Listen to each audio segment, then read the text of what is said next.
Hey y'all, welcome to KP Kingdom Perspective, all about thinking king. I'm simply a hopeless romantic who discovered the greatest love I've ever known, and I'm here to share it. So, the nugget that I got today um, is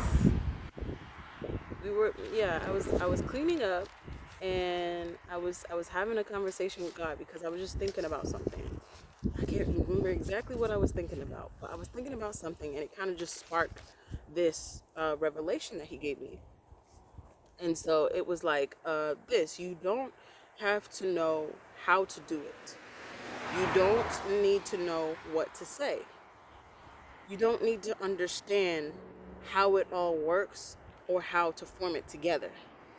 Because one of my things is um, one of my things is like being a bit anxious, where I don't know what to do and I don't know what to say. And because I don't know what to do and because I don't know what to say, I don't want to make a mistake, or I don't want to say something wrong. Because as it says, like, good and evil, life and death are in the power of the tongue. So it's like regulating the emotions enough. There's a butterfly. Oh my God. Um, Regulating your emotions enough to slow down and to really evaluate what is being processed in your brain for you to say and to do. And I feel like I got to a point where I'm overthinking it all. And he showed me a couple of scriptures. I probably have to look them up and like put them up here. Um, but he showed me a couple of scriptures that's basically like, I will give you what to say. And when he did that, he brought me back to Moses, where Moses was just like, I don't know what to say to nobody. I don't know what, like, look, you want me to go and talk to people who don't accept me, and you want me to go back to a place that I basically left. And like, I'm sure they feel like betrayed and everything. And you want me to tell him to basically let all of his currency pretty much go, because that's what it was. They were slaves pretty much, and it was like a thing where they were working, and they were working and working and working. Now, slavery worked different then, but even still, it's like they're working and working, and they're basically the ones that pretty much build everything. And I'm not for that much food and shelter, if that. So with that, my point, family, my point is that Moses didn't know what to say. And basically, Most High was like, I will give you what to say. You don't have to think about it. You don't have to prepare a speech. You don't have to um, figure out what to say. I will give you what to say. And if it's something that you might have misspoke, you can say it again. It's not something where it's like, oh, you said it and it's set in stone. You can say it again. And then even when it comes to like what you're doing, like where it says like I will create your path, and I will guide your steps, going before you and coming behind you. Like, I will help you to make those steps. Like, you don't have to think about what to do, what to say, or how to put them together. And what he was getting at is the fact that um, that might be a fact that you don't know what to say and you don't know what to do. But the truth is that you are still deserving, and you are still worthy to be wherever God has put you and wherever God has called you to be. You are still worthy and you are still deserving. I think in my first video I was talking about how he formed you, he knew you, and he said you were good before you did and before you said anything. So you being deserving of love and being seen and heard and valued and everything like that has nothing to do with what you do, and it has nothing to do with what you say.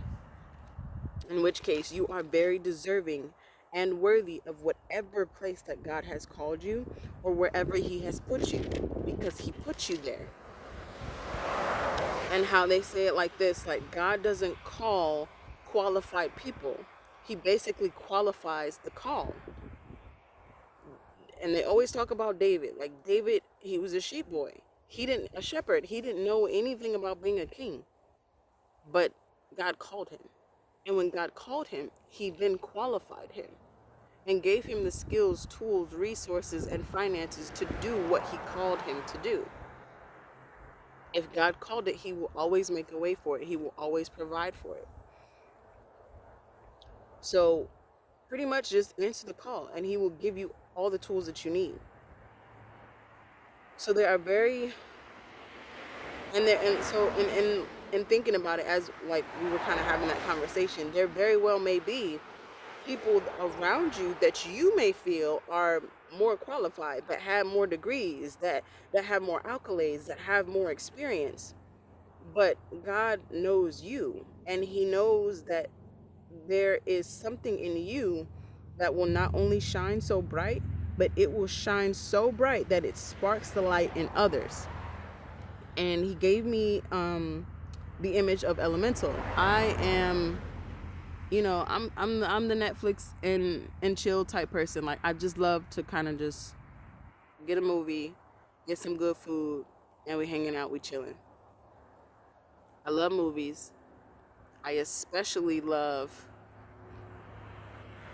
cartoons and anime. I am an anime fan.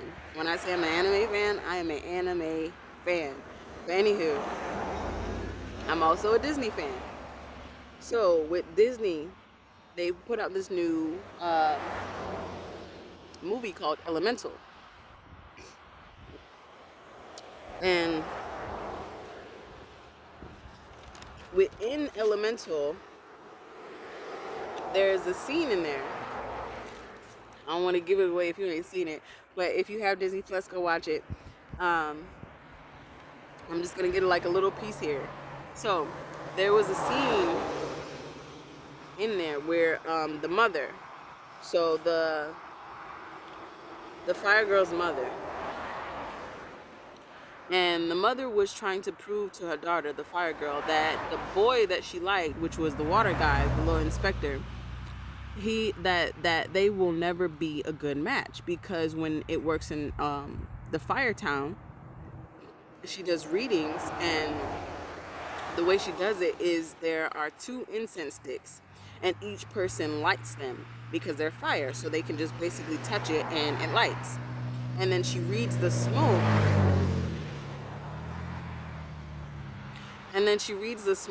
from them, and then basically tells like whether they are going to be a good match or not. So her daughter goes and touches the incense and it sparks.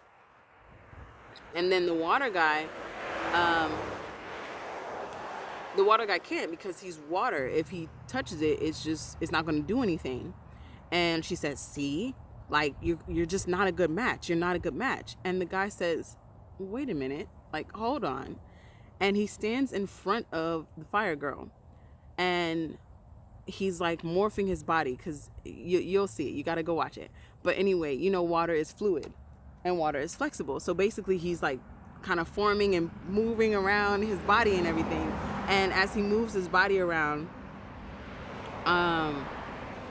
he begins to reflect her light through him like a magnifying glass. And he does this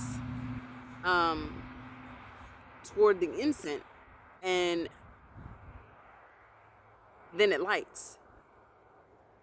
Now, when he did that, it was just like, whoa, because it was like because they were literally like waiting to see what he was going to do. Like, what do you mean, wait, how are you going to light this? You're not fire, you can't light it. But he literally morphed his body like to look like to act like a magnifying glass, and he lights the incense. And when he lights the incense, their smoke literally intertwines, and it goes all the way up, intertwining in this like infinity sign. And the mother just gasped. She's like, and like at that point she knew that it's like ultimately true love. So what he was getting at when he gave me that was that it doesn't matter what you think about you as far as in what you can do, because it says how he says the song, your promises always come true, not depending on me but relying on you. Not depending on me but relying on you, because it's not about what you can do and what you can say and what you can figure out and what you can put together. It's all about relying on God and basically taking your hands off of it, taking your hands out of the pot, taking your hands out of the situation, and allowing God to move and allowing God to work. And so he will direct your path. He will tell you what to say. And in that, when he's telling you what to say and he's directing your path, answer the call, be obedient. But the point is that you don't have to figure it out. You don't have to put the pieces together. He qualifies the call. The point is that you are called for a reason. There very well may be people that you may see and may think that they're more qualified than you. You may feel that way. You may think that they got more degrees and all of this, but he called you, and he called you for a reason.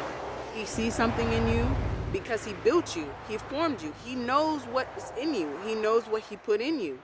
And he knows that whatever is in you is going to be that fire that sparks the light in others and lets them bright, so and lets their light shine so bright and helps them shine. Like that helps them shine, and then it does not take away from your shine. You're shining so bright that you spark in others, and you spark in others to the point that they shine their light. That's the point, simply put. But again, don't just take my word for it. Bring it back to God. If you like this, like, comment, subscribe. Don't forget to click the bell. And as always, God is love, God is good, and Jesus is the way, the truth, and the light. Have a blessed day, y'all. Ooh, the kitty cat. Sorry. Anywho, have a good day, sending peace, love, and happiness.